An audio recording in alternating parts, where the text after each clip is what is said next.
Today, we're discussing the topic of grief and our ability to experience it, work through it, and to find our passion for living once again. This can be a heavy subject at the best of times, and with our last few years of COVID, the wars, the droughts, the fires, people who have been experiencing devastation in their family, friends, or community, there is a burden that all of us are carrying. As always, our podcast is specifically set with the opportunity to find balance and flow for people as they listen to the podcast. If you're not sure you're ready for the topic today, know that we have your best interest in mind and have included ways to open flow and opportunities for transformation and acceptance to happen. My guest today is Dr. Marianne Bette. She's experienced personal loss and supports others with their own loss. She's an example of finding her way through the grief and learning how to live again. Her latest book is Living with a Grieving Heart, and it's an opportunity for her to support your journey as she identifies with and understands the needs of others. Here's what Dr. Bette offered with her experience. This is a quote from her press release. By addressing the subject of grief and loss, Bette offers sensitive support and a matter-of-fact view. Grief can make you crazy. It can shut you down, but grief can also crack you open and change you like nothing else. You can become your best self. If you let it, grief can be the transformation of your lifetime. Bette shares that there is no finish line with grief, but her book offers examples of how to cope and accept the reality that a life has ended. Chapters deal with hurtful things people say, the struggle of reliving, coulda, shoulda, woulda, and if only I had, the many decisions the caregiver must make, and the hopeful of moving on. We're going to look forward to a deep and direct discussion that helps support each of us on our journey to learning to live while we have loss and death as a part of our journey. You're listening to Be Well with Michelle Greenwell, hosted by Dance Debut Inc. and the Cape Breton Tea Company. Please welcome author and family counselor, Dr. Marianne Bette. Hello. Hello there. So nice to be here today. And it's wonderful to have you here and to have this discussion and a topic that is not an easy one, but one that I know you're doing with eloquence and grace. And so I'm glad to be here to have this conversation. Nobody's going to get out alive. We're all going to be dead. None of us. Right. Exactly. Before we begin, as I promised in the introduction, I always like to set an intention for our listeners. And I'm pulling a card from my Affirmations for the Body and Biofield deck. This is a card deck that helps to bring ideas to different parts of the body or energy within the body or surrounding. And so I'm just going to hold up the card that I chose for today because it's bright and colorful. For those people that are on the podcast that are listening, it looks like two hearts. One heart's on the bottom of the card, the other heart's at the top of the card. And there's this lovely eminence of purple, pink, orange, blue in the center. And it's just kind of like a heartbeat coming out of those two hearts. The affirmation on the other side says, every step we take, every gesture we make is coordinating with our soul's purpose. Lean into love and light and trust your inner guide and wisdom. And this represents the 11th chakra, which is the energy that comes out of the hands and the feet. And those two are actually linked, which can be very powerful for people. Yeah.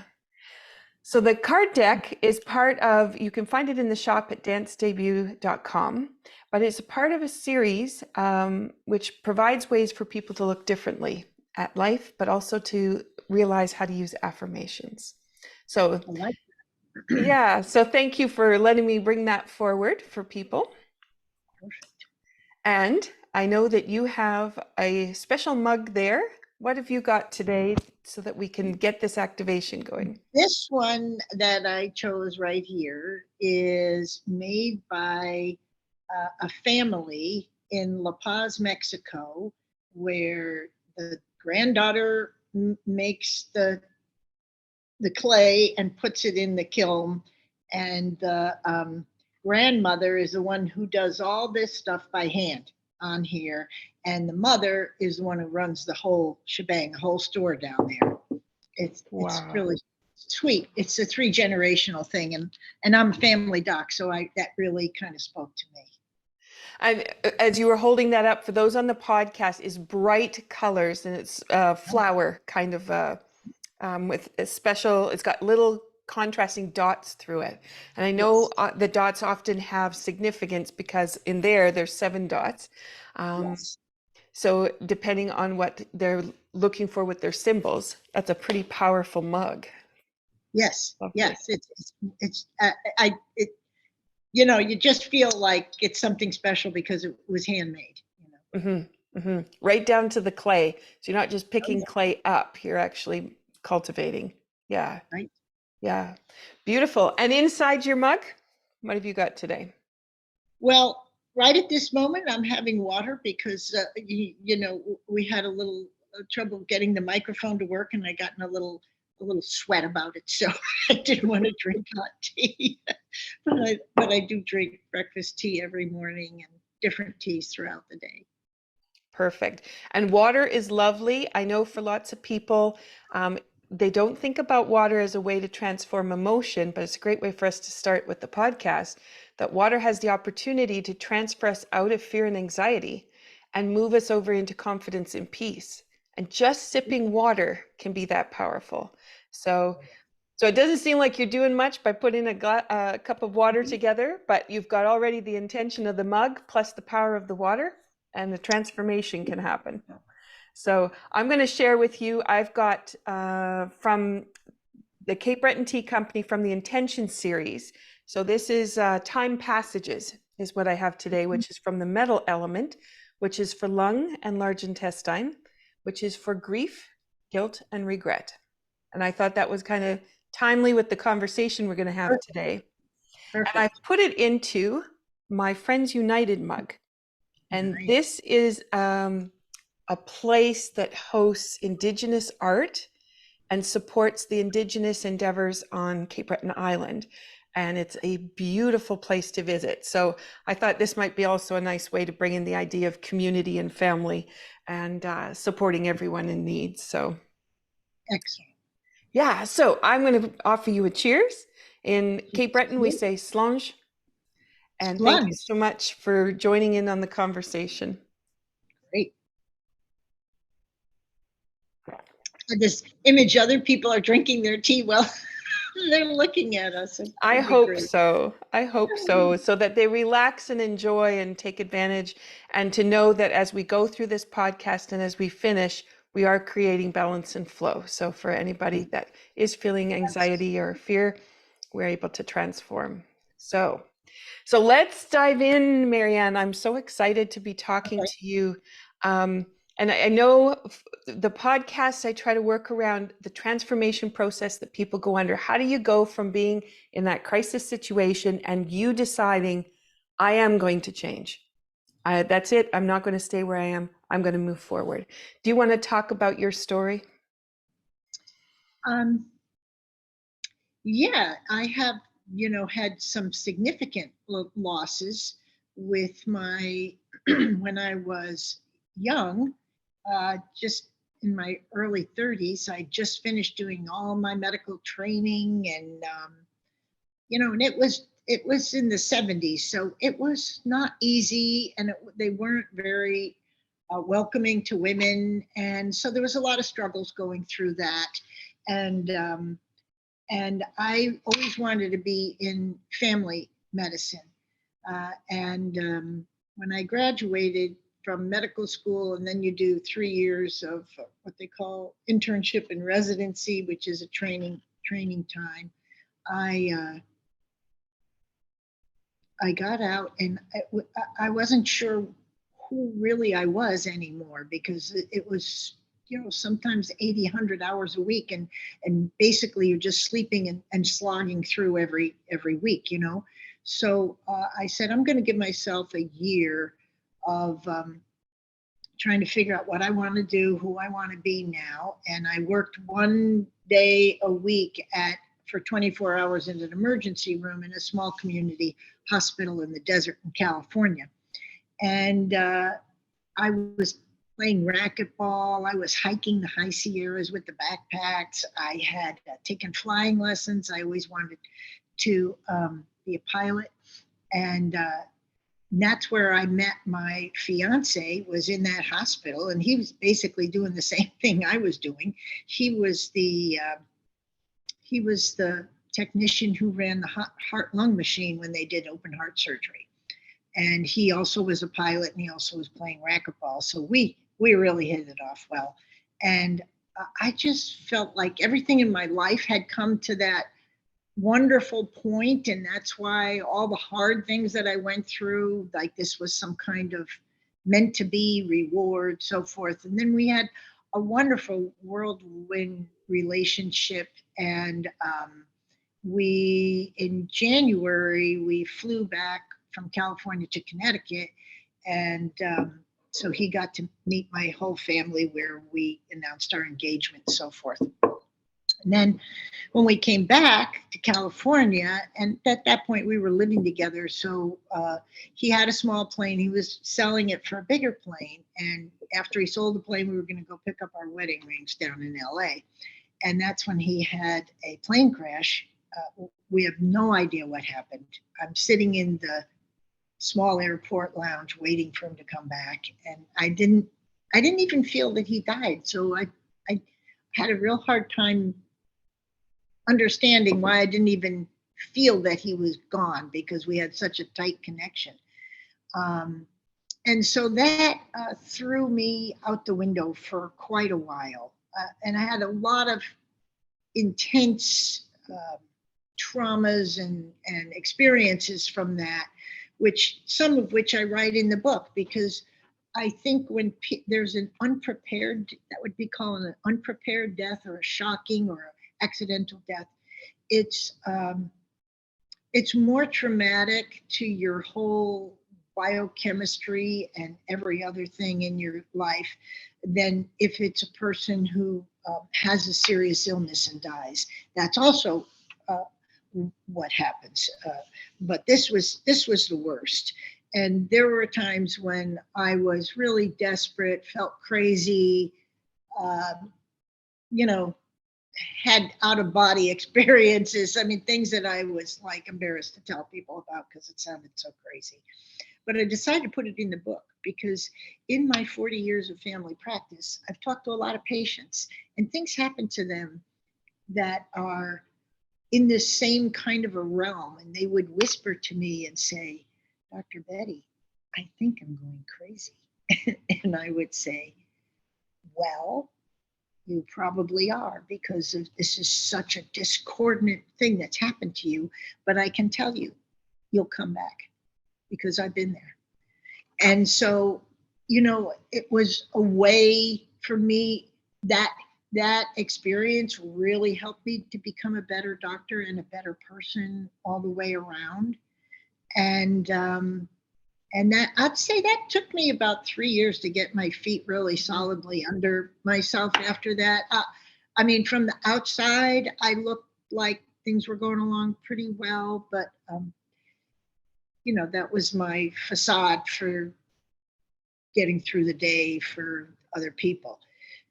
And so I stayed right where I was. There was a lot of decisions to be made, like, should I go to Alaska, which is one of the places I love and been many times since, but, should I run away? Should I stay? What do you do? Where do you go? How do you make yourself feel better?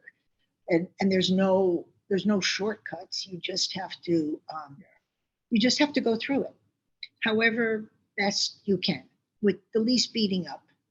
And thank God I had very good friends who saved me. And later on, at one point when I got consumed with rage, I went to a good therapist and I got that worked out. And so things were going along pretty smoothly. And then I met this man who, believe it or not, was a death and dying therapist. He wasn't my therapist, but he was a death and dying therapist. And we hit it off really well. Eventually got married. I had 2 children with him and a stepdaughter from his previous marriage.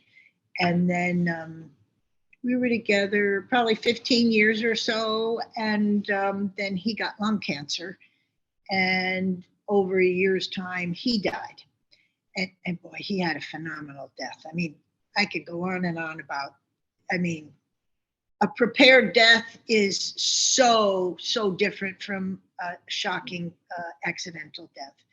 And so when I was retiring and COVID came, and I thought, so many patients have come to me and figured they could talk to me because most of them knew my husband, because he helped to work in my practice back here in Connecticut. But they didn't know about my fiance. But I'm thinking to myself, I've had two of the most classic kind of death experiences, and I'm still a very happy and positive person. And people have often said to me, how can you be so happy with everything that's happened to you? And I said, well, I feel like they were gifts. I felt like they were life's gifts for my learning and my understanding about life. And so, after I worked through the hard parts of it and could step back, I thought I should really write down my ideas about this so that other people who are struggling can know that there's a kindred spirit out there, and maybe I have something to offer them, is why I wrote the book. And I'm not a writer. As you know, we had a little trouble with the connection in the beginning of this. And before that, but when my husband died, I could not even type or knew nothing about computers. They were all just coming about then in the 80s and or 90s, and I was like, can I even do this? But I was determined, and I still have probably an 8-finger typer now from 2, which I think is great. And so COVID came and we were all locked down. And so I said, well, I'm going to write stories. I'm not going to write a book. I'm going to write stories, short stories, because I have an Irish heritage and they're good storytellers. And I think after all 40 years of practicing in family practice, I think the best way to learn sometimes is to tell stories. So I decided to write this book about how you live with a broken heart and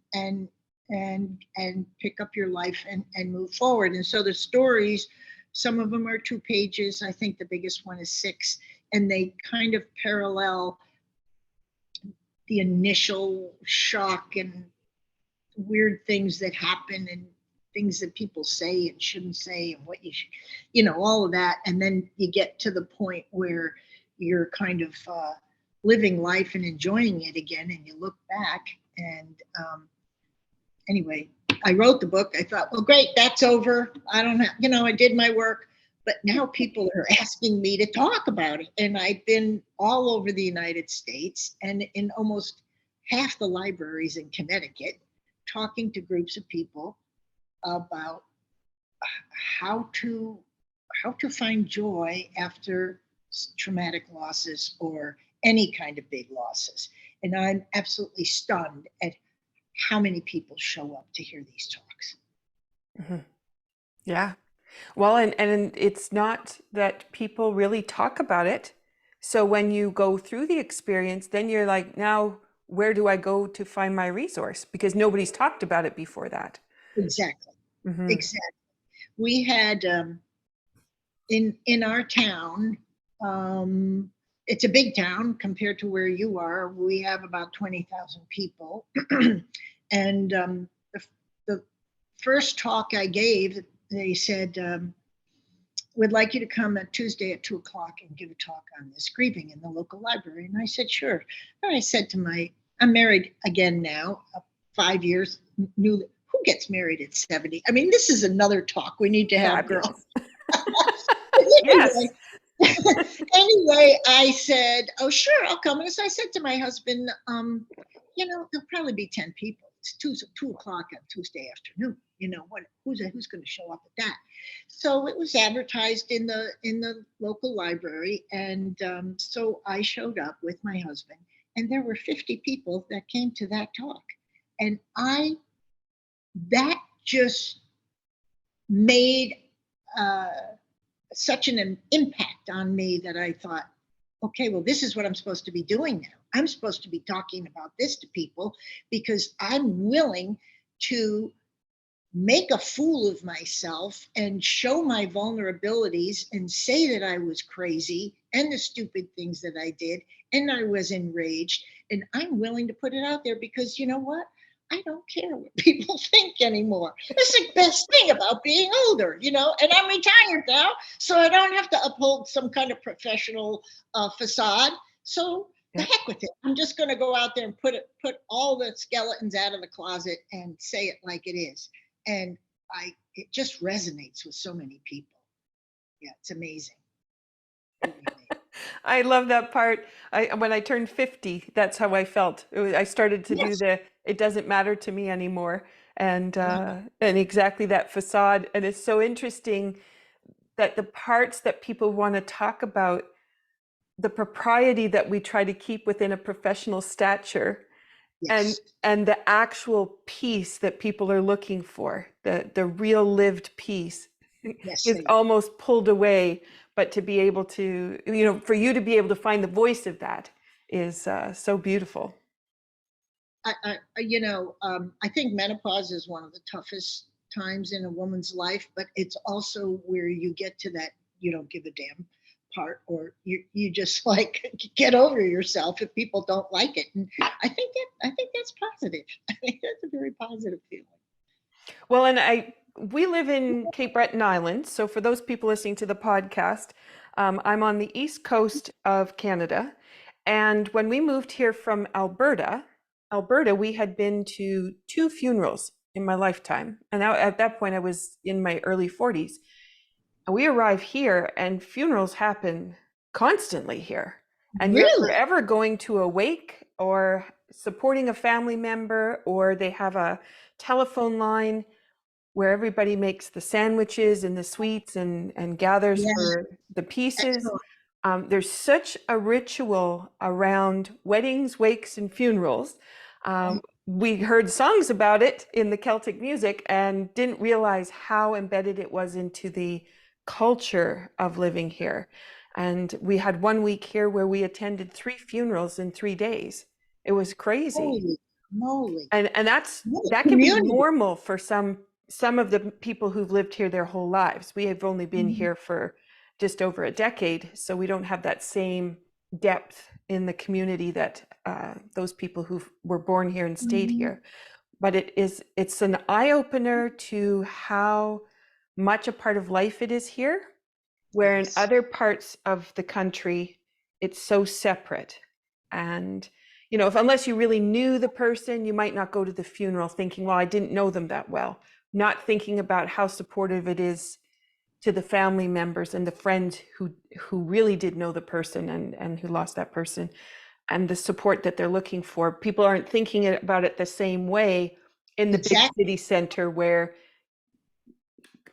community is isolated. Here, everybody knows everybody.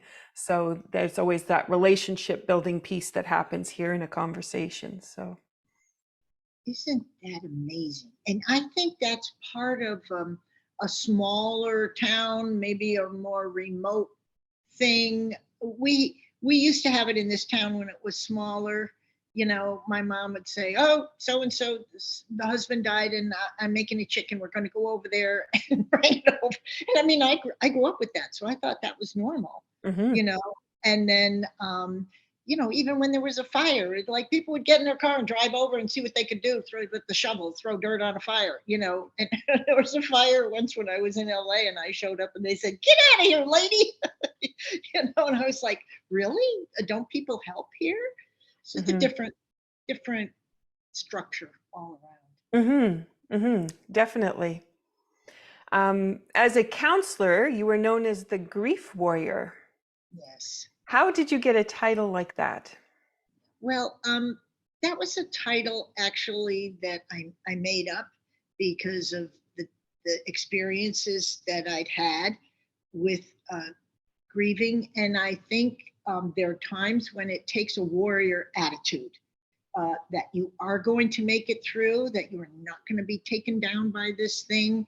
And uh, having been the one that went through a couple of heavy ones of these, um, I just felt like I could help other people. I mean, a warrior is someone who's fought battles and teaches others how to get through those battles, tricks of the trade, so to speak. And so I thought, I had a little discussion with my publisher because she was saying, "Well, I don't like that," and I said, "Well, I like it.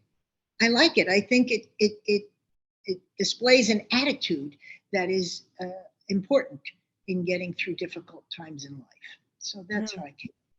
Mm-hmm. Well, and that's a good point too, because we do think of warrior as the battlefield, Mhm. but not so much the emotional steward that carries us. And to be able to know that that strength, even from using a title like that, that strength that's going to be able to pull us forward. Right, That right, title carries a lot of weight. exactly. That was what I wanted it to grab people's attention because, you know, the title of the book, there's so many things about loss and grief and all of that, but I wanted it to say warrior on the cover. So I said, that's how I'm going to do it. Mm-hmm. Mm-hmm. Perfect. You also talk about the five senses and Yes. how they play a role in the grieving process. Do you want to talk about that? Well, yes. People sometimes they're like, I don't know what to do. I don't know how to get ahead or get disconnected or reconnected, however it may be. And I think the five senses are so important, and I kind of connect those with nature. So I think nature is one of the magical things that is available to everyone to connect with. And the way to do it is through the senses. And maybe it doesn't have to be nature, but to me, that's the first thing that comes to mind. And you don't have to go to the Grand Canyon. You don't have to hike Kilimanjaro. You don't even have to leave your house. You could look out the window or you could watch, there's beautiful things on videos and so forth nowadays you could watch. You could even look at a picture book. But if you can connect with nature, then you got your five senses going, because you can hear things. You can hear the birds chirping. You could hear children playing. You can go and you can see flowers. You can touch tree trunks. You can walk on gravel or dirt or sand. All has different feelings, different sounds connected with it. And I think it's a way of slowing yourself down, drawing in and getting connected with the power that's in there, the magic of healing. And I think that's what I tell people to do, is if they're lost, they don't know what to do. That's the way to do it. Mm-hmm. Mm-hmm. And you're right. Sometimes just listening to just to be aware of the sounds of the birds coming at you and Uh-huh. realizing, oh, there's something else out there besides me and my Exactly. thoughts. Yeah. And that's the thing. You want to realize that you're connected in some way. You're connected to everything that's out there. And you don't feel it when you're, especially if you're looking backwards at what happened into your life, or if you're looking forwards now, what I don't have or I can't do or I don't have. It pulls you right into the here and now and connects you with the beauty that is there. And that's one of the big tricks in life. I wish they would teach it in high school or grammar school or in school, anywhere where you'd find out how important those things are. And I think that was an interesting part of the pandemic, where when they were taking the kids outside to do their classroom work, and Mm-hmm. they were sitting in the grass, or they were going down to the forest and they were actually taking their time walking through the forest. That wasn't happening so much when the classroom really needed to be in the classroom. It Yes. was a Yes. lovely transformation. Yeah, I think those. I hope when they, one of the good things about that pandemic in education is that uh, they noticed so many things they didn't notice before. And I think that education, like medicine right now, is going through some tremendous changes that are well needed. And I hope there's more outdoor experiential hands-on learning for children, because that is the best way to learn, not pinned down in a desk in a class. And I'm just thinking about the idea of transformation, which is all about what I hope to bring up with the podcast, and how you make that change. And I think we just illustrated that when we were forced into that pandemic and we're forced into the situation where you have to quickly make change and you have to find the new way of doing it, how much opened up for us, how many Mm-hmm. new things we're capable of, and the viewpoints that we now have. We definitely changed. So it's, as much as change can be scary, and as much as working through the grief to finding the way to go forward can be scary and hard, like you said, what were the gifts that came out of that you can box up and you can say, those are mine and they're special, and because I have them, I have a viewpoint that other people don't have. Now you know. Before, you thought you knew, or you thought you understood, but you didn't know it in your core. Now your core is imprinted with this indelible knowledge. It's wisdom. It really is wisdom, your own personal wisdom.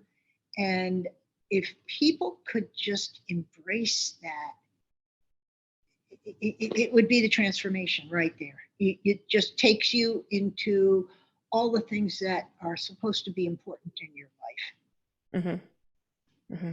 Yeah. So let's think a little bit about moving forward.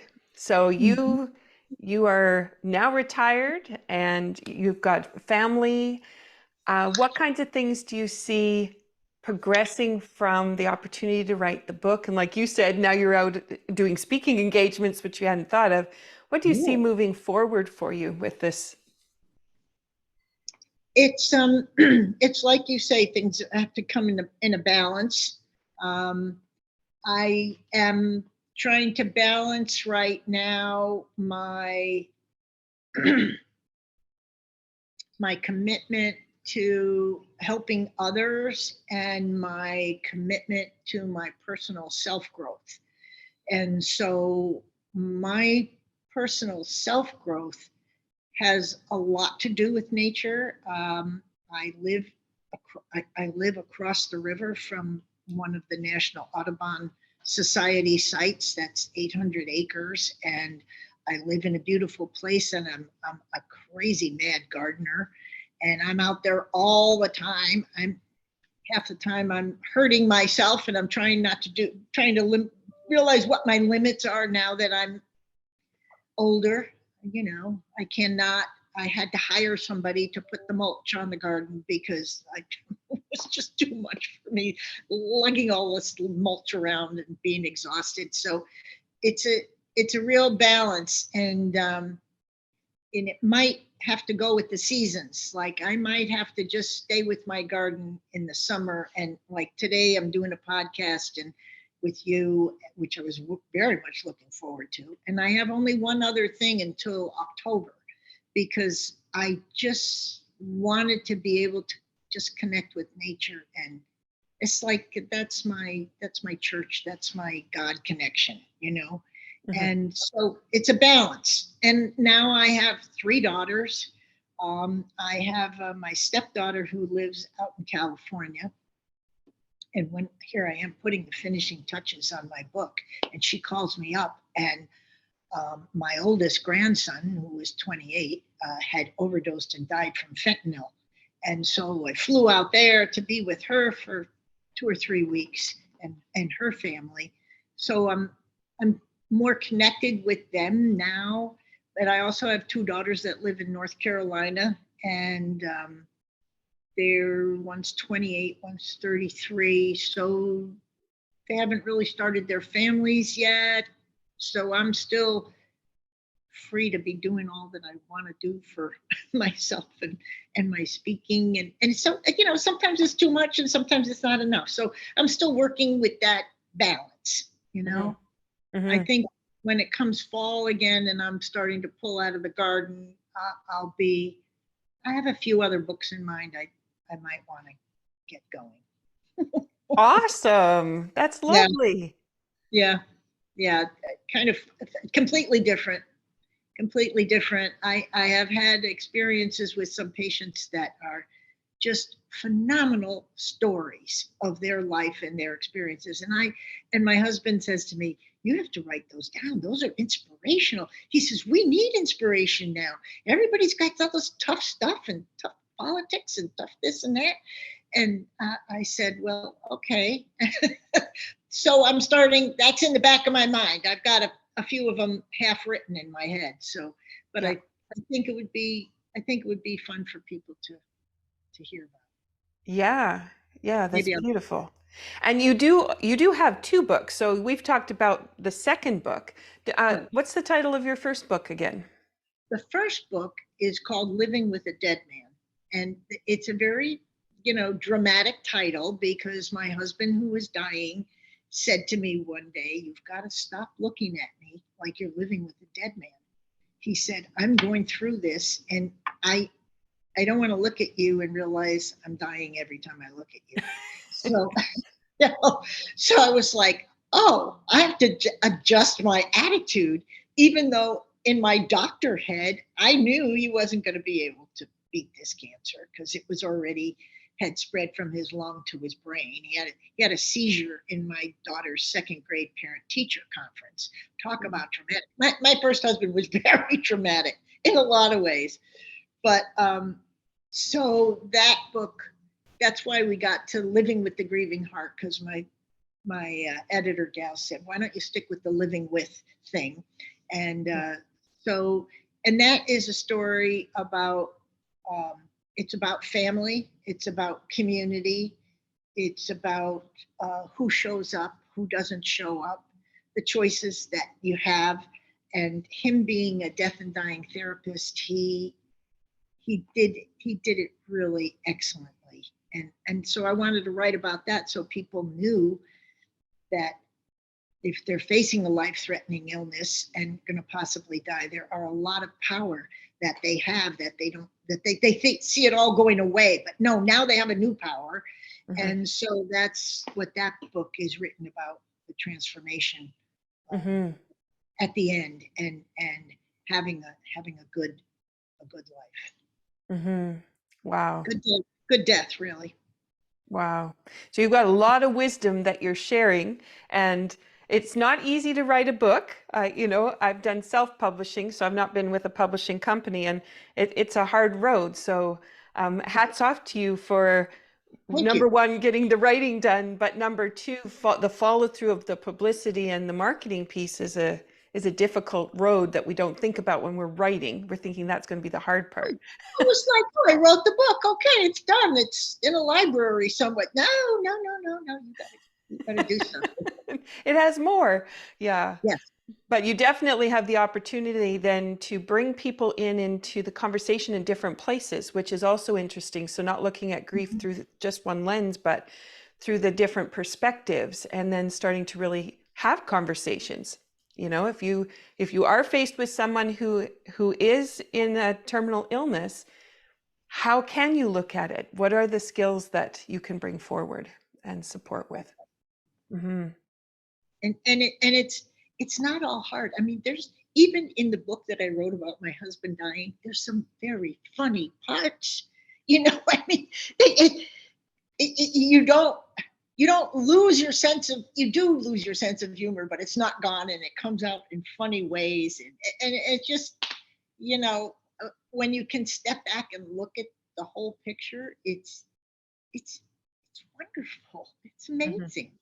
You know, I'm sorry that he died, and I think sometimes, oh, what if he didn't? And then I'm like, okay, get out of here with that. That just doesn't fit, you know. But you do have a lot of things that you go through in your life, and you're thinking, and sometimes it's like taking the weeds out in the garden. You know, they say that doesn't belong here. That doesn't fit. It's not where I'm going. This isn't the look I'm trying to get. You know, so I'm out there in that garden, boy. I'm figuring it all out.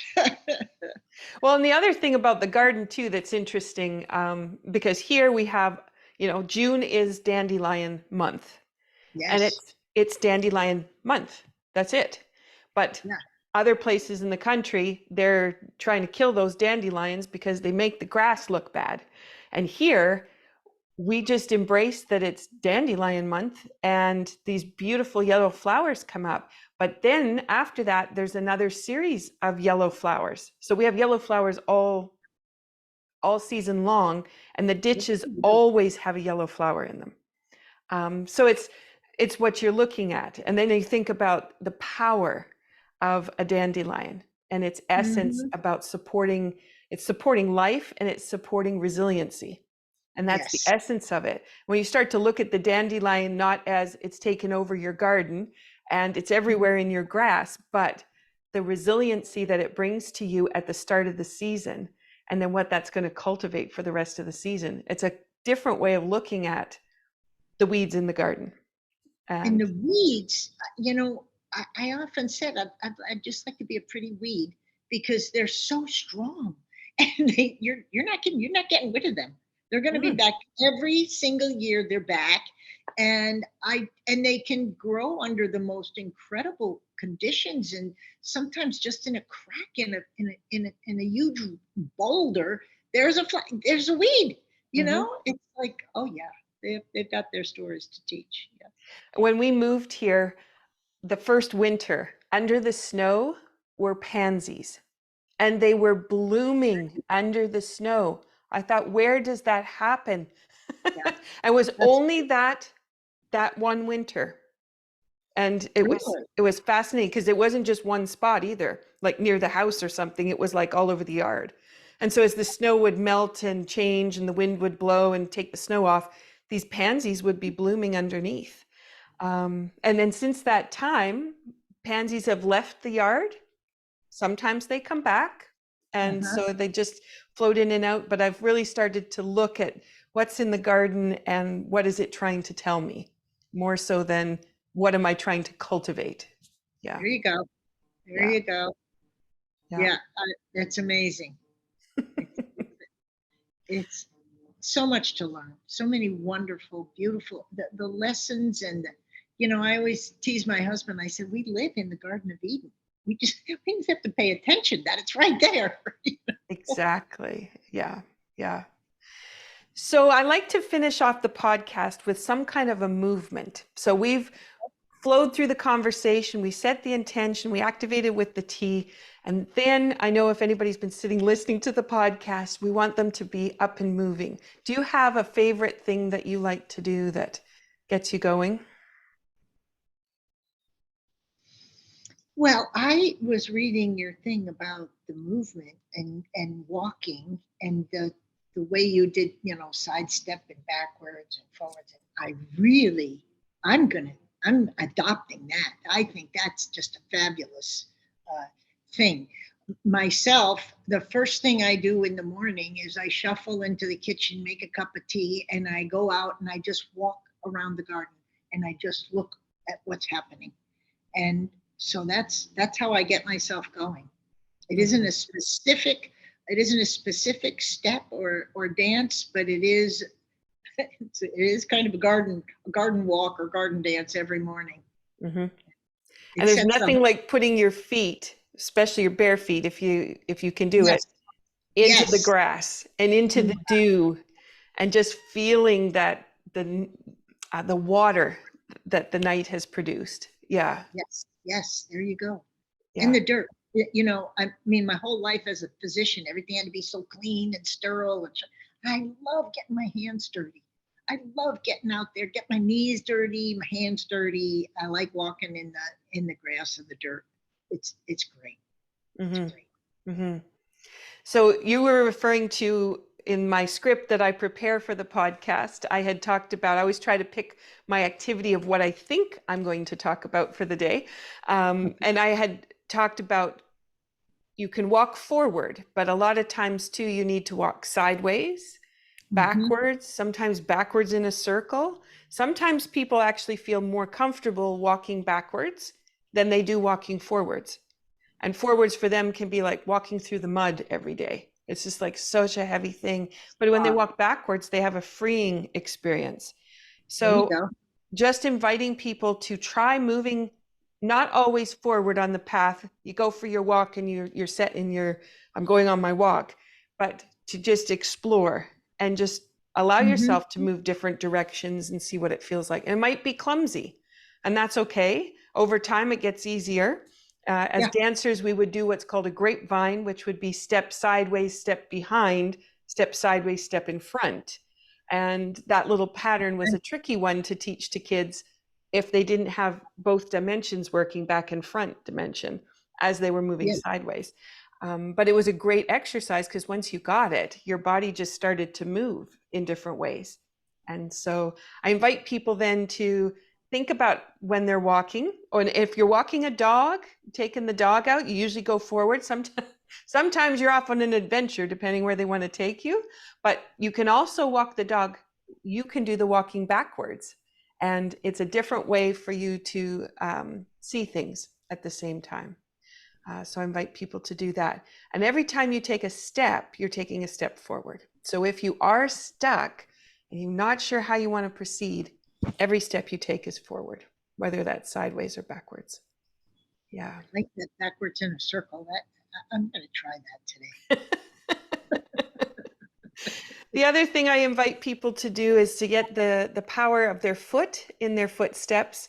On my YouTube channel at Michelle Greenwell, in the playlist called It's in the Cards, there is the series put together for the feet and the foot sensors. So if you are having trouble stepping forward, this one will actually get you activating all the foot sensors, and it helps you with grounding, stability, centering, balance. Uh-huh. So it's a great way to maybe move yourself forward, or just even give you the chance, if you sit at your desk, to do it under your desk and just get that propulsion of that idea of change and of moving.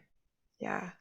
I just love it because that's such a simple little opening right there. Just you can be sitting right there and change everything. Mm-hmm. Yeah. I refer to that as dynamic sitting rather than static sitting, where we Yes. sit down and we think, especially if you're working in front of a computer, where you just hone in and you're focused Right. on what you need Right. to do, but actually sitting and being aware that you're sitting and then moving in your seat while you're participating. So as we've been going through the podcast, my feet have changed positions. I've rolled Yeah. through some different positions. My hands have been in different Yeah. positions. I've tried to produce calming effects and figure eight patterns while you're talking. And people aren't going to see that on the podcast or know about it, but it's been underlying and hidden in what we've been doing, which is also a dynamic way of being able to bring energy and vitality to what we're doing. Yeah, even And if subtle. it's it. Yeah, and subtlety, So when you slow down, you can enjoy the subtlety. Exactly. So how can they find your book, and how can they find you? I am on Amazon, and I think you have the connection to Emerald Lake Books, which is my publisher, and they can get the books through her as well. I have an Instagram account, I guess you'd call it, where it's Betty Marianne, and people can contact me through that. I'm not a big poster on Instagram. Sometimes I'll post 3 times a week, and then it'll be a week I won't post. And I just put things that are about nature. Sometimes it's dance or music, things that just underwater shark dances or seahorses or, any nature thing I'll put on there. And sometimes thoughtful quotes. So it's not any political stuff, and it's not any just what I consider disturbing, but just enjoyment, pictures of flowers, anything that I like, it shows up there. And so they can connect to me through that. Perfect. And if they're looking, as you were saying, you can go to Amazon. It's Living with a Grieving Heart. And Right. if you want to go and check out emeraldlakebooks.com, that's Right. your publisher. And then you have your page there with a description and everything, so you can learn more about the book that way too. Right. Yeah. There you go. Yeah. There you go. Oh my goodness, this has been so much fun. I don't even want to end. We have a lot to talk about. I know, we could keep going. It's always Yeah. lovely. That's great. And like you Yeah. said, moving into your 70s and what you're doing, I think that's definitely an idea for another podcast. Oh Um, gosh, yeah. yeah, Oh 'cause yeah. I have not talked about that yet in any of my conversations. So I think that's what we need to do. That's Okay, Dawn. beautiful. I'll be available. Just let me know. Awesome. All right, as we come to a close, season 3 is devoted to the transformational process that happens when people reach into their authentic selves to create magic. And our season has several different kinds of publications across the month. And we hope that they'll inspire and empower you to consider living your true heart's desire with love and compassion for others at the forefront. Thank you for joining us. Marianne, thank you for joining us. Oh, thank you. And this is Be Well with Michelle Greenwell, wishing you well-being. Take care. Okay. Bye-bye now.